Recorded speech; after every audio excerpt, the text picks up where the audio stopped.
What will happen to the wicked in hellfire? The Bible tells us in Psalms 37, verse 10 and verse 20, "For yet a little while, and the wicked shall not be. But the wicked shall perish. Into smoke they will consume away." Going to burn up. "For behold," Malachi 4, you know this, verse 1, "For behold, the day comes that will burn as an oven, and all that do wickedly shall be stubble." How many of you have done farming before? You know what stubble is?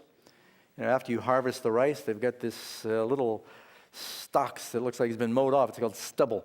And you burn it, it just smolders, and that's all that's left. It'll be stubble. It'll leave them neither root nor branch. Malachi chapter 4. "The day that comes will burn them." Say this with me. It's talking about the wicked. The day that comes will burn them up. What does it say? They can be burned up. It's all gone. You got to raise your voice when you say that. You know, I'm showing you a picture there on the screen. Anyone know where that's from? Pompeii. I've been there.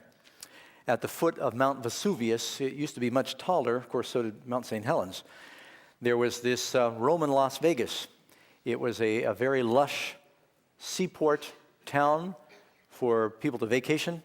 And the towns of Pompeii and Herculaneum were devastated during an earthquake in about 68 BC, but the mountain finally blew its lid in 78 BC. What many people don't know, and of course, at least 2,000 bodies they found so far, and they haven't finished excavating it yet, but some people were found, gladiators still chained up, and a lot of Roman soldiers lost their lives during that time.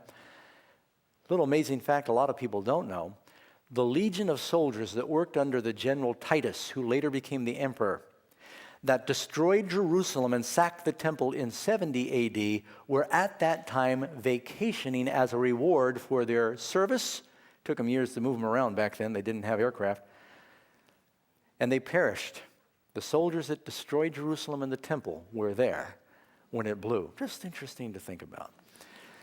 What else does the Bible say about the punishment of the wicked? "But the fearful and the unbelieving and the abominable and the murderers and the whoremongers and sorcerers and idolaters and all liars will have their part in the lake that burns with fire and brimstone, which is the second death."